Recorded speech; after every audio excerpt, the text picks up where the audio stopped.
chocolate finance is done, people losing their trust in chocolate finance, people panicking that they cannot get back their money. Suddenly, everybody realizes that it is not SDIC insured. In today's video, we are going to talk about chocolate finance and what is happening. I am Daddy and this is that Money Compass. Now, usually I don't bother to talk about such hot topics when to me it is just an obvious matter, nor I bother to chase the news by posting first. However, this one is different. As I read messages from the group chats that I am in, I realized people were talking about this. What really hooked my curiosity was when someone said along this line, because of him, people are now panicking about chocolate finance. Then someone else said, now his buddy, Kelvin, which they refer to Kelvin Learns Investing, is going to pull out the money too.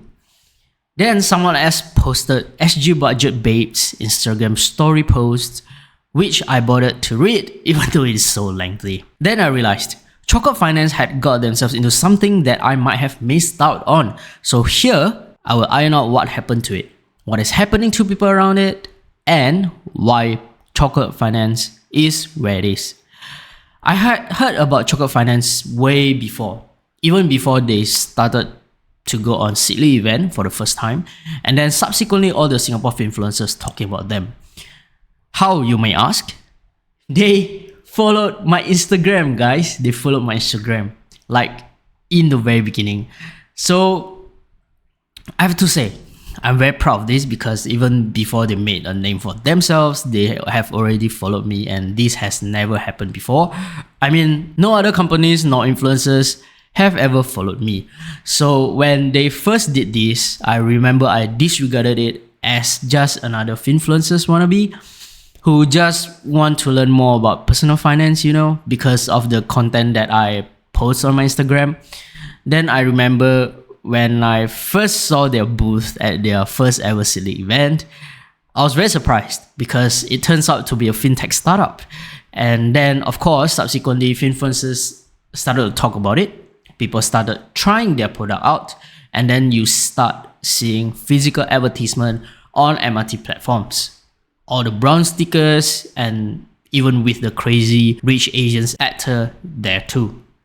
Now, despite all these, I had never ever put my money in them. Although I was looking at Sing Life at the time because I was searching for platforms to grow ID cash. But disclaimer, I also never put my money in Sing Life. The reason why is simple. They are new. Allow me to explain. All of these decisions are personal, right? It all depends on yourself. There are two groups of people you see. Those that follow, those that decide themselves. Influencers typically decide by themselves. Followers would just follow without researching in depth. The keyword here is in depth. Let's go back to chocolate finance. I've been in the personal finance world long enough to see that fintech companies that just get started typically will offer deals that are very good, sometimes too good to be true, which are more often seen in those companies that deal with crypto. While those fintech companies that are already long in the industry, you can see their deals typically become worse and worse. Alright, so why? Very simple. New players need to find ways to get customers. Get the quantity first, then see how to retain. And if you have followed enough, both crypto and TradFi fintech companies, there's only one thing in common. That they all use to attract newcomers as new players. Alright, so reward. What kind? Return reward in terms of yield percentage. Give higher than usual, customer will start parking their money with you. So if I don't remember wrongly, chocolate finance started, or commonly known as CF right now, started when the rate was still relatively high. It was just the average during that period of time. They just need to give even higher. Now, this is possible. Why? The way CF operates for its product is similar to how Syf's and Stashaway's cash management portfolio works. Even those in iFast and FSM1 too, like their auto sweeps, right? So they will take your money and then invest in bonds or money market funds, and then the returns from those are what will determine your return in its platform. So if you're asking, but why their yields are also different? I often get this when I was a financial consultant. Why Indus rate is better, SIFE seems better, iFast seems to be lower, etc, etc, etc. It could get annoying at times because people just don't bother to read or even research on the funds that these platforms use your money to invest in. The percentage yield that depends on which funds they invest your money in. For Chocolate Finance, this is how they work. Alright, so now we have gotten those out of the way. Let's talk about what is the hoo-ha happening with Chocolate Finance.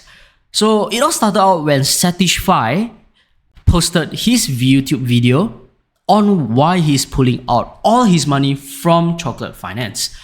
You can go watch his video if you want, but he basically mentioned 3 things on why he pulled out. So the first one, Chocolate Finance has now a pretty weak rate. It is at 3.3% per annum as of today. He mentioned how the difference between the Singapore Savings Bonds or SSB rate of 2.7% and this 3.3% product is not so large anymore. So the difference between SSB and the one that Chocolate Finance is offering currently, the rate is no longer that much different. I mean, it's less than 1%, right? Also, he mentioned how it had dropped its rate within a few months from 2024 to 2025. If I'm not mistaken, it's less than less than 6 months, basically. So secondly, his personal experience working with them. He found it hard to trust them. Now, for this point, he didn't really mention a lot, which he just subsequently mentioned the third point, which is the chocolate card and the AXS Saga.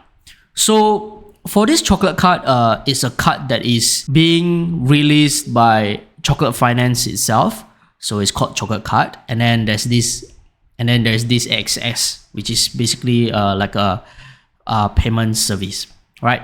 Which seems to be the main reason that pushed him to pull out, from the way I see it. Then it is followed by Calvin's video, which is posted this morning basically, which he claimed that he wanted to publish at the same time as Satisfy's, which was published yesterday, Sunday, but due to family commitment, he couldn't do so. So he mentioned this, basically 3 reasons as well. The first one, same as Satisfy's, rate has already dropped quite a bit, same as Satisfy also. He also quoted how other places can already get such rate. To be fair, he did mention how he understands why the rate has to come down, unlike Seth, which he didn't mention at all, whereby the yield in general has already come down. So Calvin specifically mentioned this. So CF needs to adjust accordingly, which also makes sense, right? That's just how all this platform works. They will adjust accordingly. Even the auto sweep service provided by iFast and FSM1 as well, they actually adjusted their auto sweep rate. So secondly, he feels he's not transparent to him. By he, I mean CF. So things are actually happening between him and CF for the past few months, but he mentioned that it's confidential, so he cannot really mention it. And then it leads to a third point, which is again same as Satisfy's, which is the chocolate card and the AXS Saga again. Basically, from what they mentioned is that CF seemingly does something that is equivalent to like lying in a sense, so that's why they kind of, being pushed to pull out from it. All right. So basically, they have the same reasons, phrased differently. Calvin's probably provided more reasonings like pros and cons and stuff as compared to Satisfy. Satisfy's is more of like a personal experience and point of view.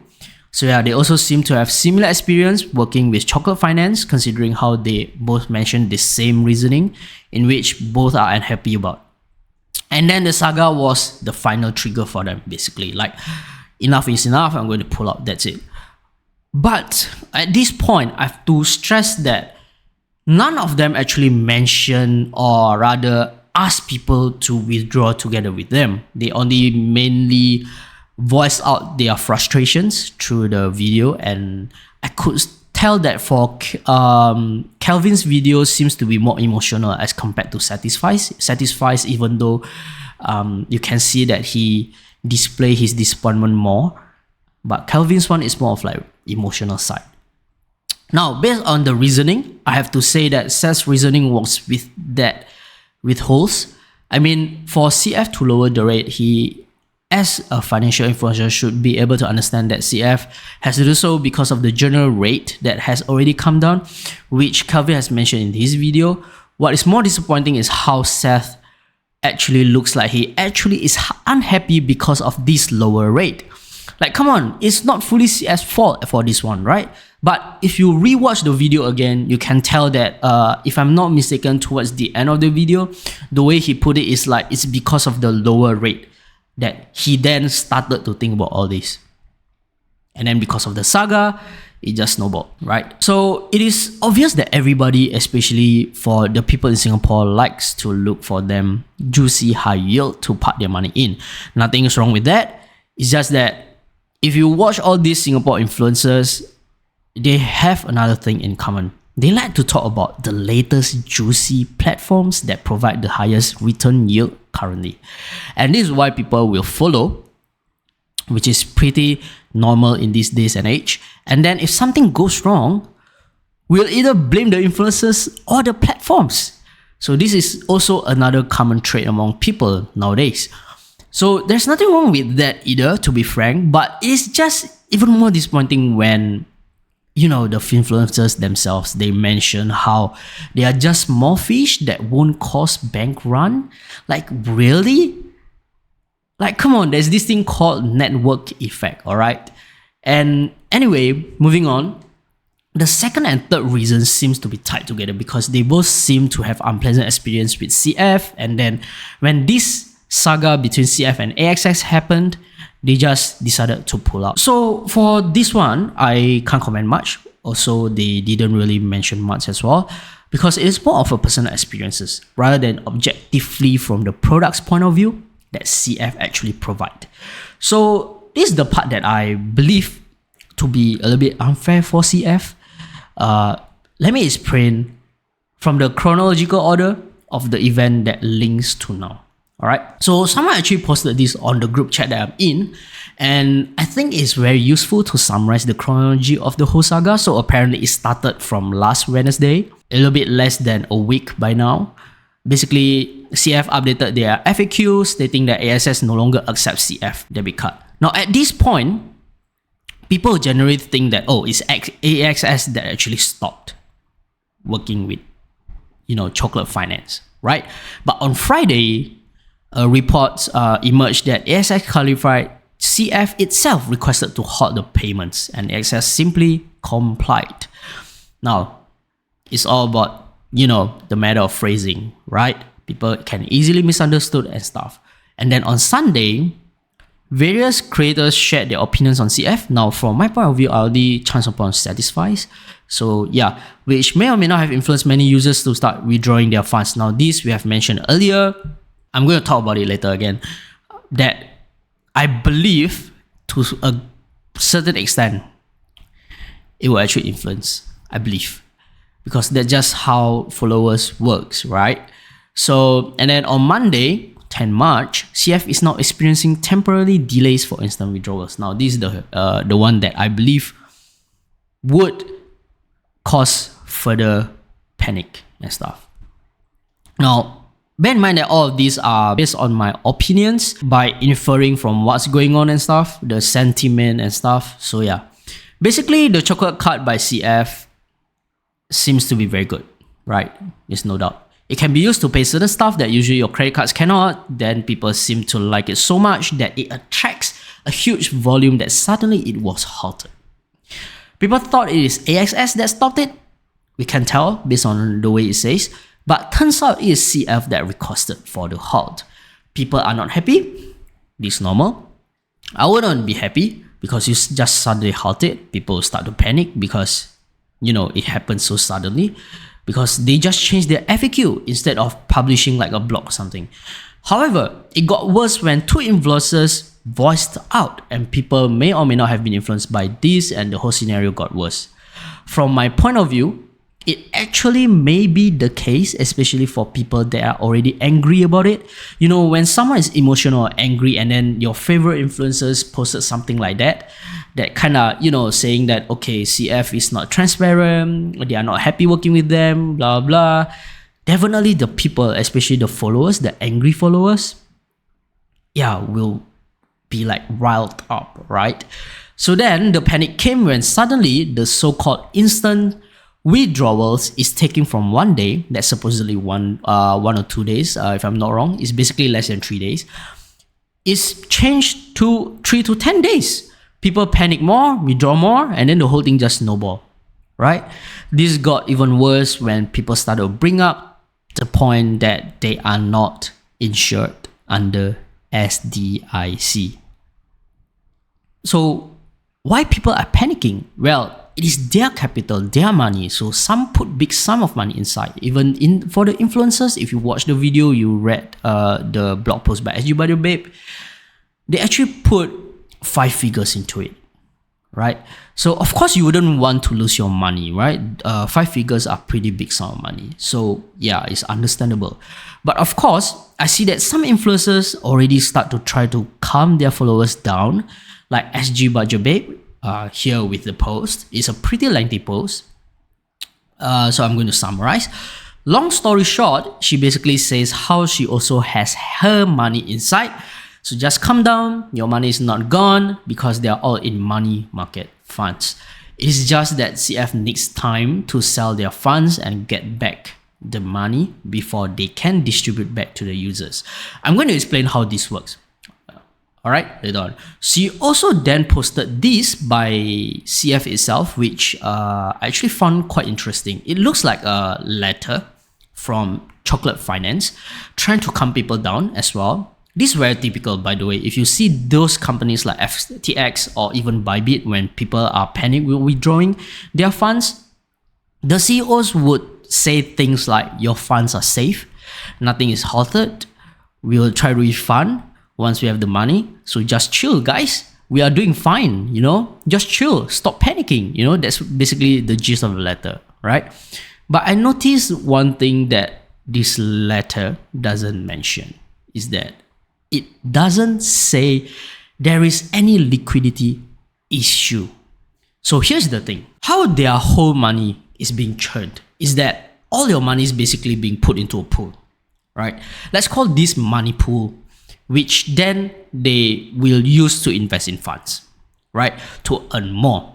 But they would have to set aside a sum of money, probably a certain small percentage of the whole money pool, so that when anybody withdraws their money, they can get their money back instantly, right? So that's how it works. Because when they want to sell the funds and then return the money to you, you have to wait, because such transaction doesn't happen overnight. So how they can give you the money instantly is by having this money pool ready on the site, so that when you request to withdraw, they can just do it, you know? Then later on, like I said, so after they send you the money back instantly, then later on, CF will receive the sold funds money from the fund manager, as what they mentioned in the letter, right? They will send you the money first, and then they will deal with the fund manager later. But the thing is that this is what I would call the liquidity pool, right? And if they don't have enough to return instantly, it is actually equivalent to a liquidity issue, because now they have to wait for the money to be credited to them by selling the funds, right? So you get what I mean up to this point? So yes, after further analyzing, I can understand why they probably try to avoid this word, even though it is a liquidity issue. It is to avoid further panic. Imagine if you mention that, okay, we are having liquidity issues, so we have to wait by selling your funds first and then get your money back, and then we'll return them to you. But from the user's point of view, it's like, oh my God, liquidity issue. And then they will panic more, right? So maybe that's why they never used that word at all. Okay, anyway, I give it a pass, right? Part of the reason is confirmed by this post who supposedly is CF's investor. So my assumption was kind of confirmed, I guess, by this person. So as you can see, I actually just copy pasted the post. So basically, this person named Chin En from Saison Capital, they are basically one of the early investors in Chocolate Finance, and they have been actively in touch with CEO and management team to understand what happened. And basically, you can tell that they have kind of a high conviction in the CEO, the founder of Chocolate, and they were very sure, they have to be sure about Chocolate Finance, that like the prospect, that they actually invested in Chocolate Finance, right? But if you look through further, they actually mention on the third paragraph that the delay in withdrawals is because Chocolate maintains a liquidity pool. So they actually use the term liquidity pool to facilitate instant withdrawals. This is not an infinite pool. Naturally, there are times when withdrawals are higher than others, but even if this pool is depleted, your funds are safe because it just takes time to process the transactions so that they can return your money, right? So basically, that's aligned with my understanding as well. So yes, I guess if I have to stitch them up all together and looking at the issue from the bigger picture up to this point, I would say CF was probably caught off guard by the sheer amount of users that they probably feel like they are not ready for it, or if it continued, it may jeopardize them one way or another. So of course, they have to rescue the company first, right? So they have halted the product after a short time only, and then people are not happy because they love it so much. And then influencers that are already not happy with CF, also not happy about the situation, started voicing out, and then people got riled up further, and then we are here now. All right, so to add on, and also to be fair, like I said, it is not entirely CF's fault. It is also the users, as usual, who just don't understand how to take on their own responsibility by doing their own due diligence and having plan A, B, and C. Such companies will be licensed, yes, but will not be insured because they are not banks. The same goes to SIFEs, etc. Now I'm actually quite concerned at this point because this may spread to other popular platforms, especially when they realize they are not under SDIC as well. So again, the way I see it is that CF may come out from this if all the money are really being invested in bonds and funds, which means it's just a matter of time when the users will get back their money, right? That said, they probably just have to start from scratch, not as a bankrupt, but more of like due to the loss of customers because of the loss of trust in Chocolate Finance itself. Otherwise, well, if there are really any funny things happening behind CF without us knowing, then yeah, this could be a solvency issue instead of liquidity issue, which can pose a bigger problem later on. Just like FTX or Hodl. Alright. Anyway, I hope you are clear on this whole Chocolate Finance saga, and have a better understanding on how to and not to trust any platform or influencers easily. Also, don't always just blame, but also try to do self-retrospection. Learn from mistakes so as to know when to trust your money and when not to. Alright, so I hope you enjoyed this video. Do consider having a like and share this video to help this channel out. Stay hydrated, and I will see you on next one. Bye bye.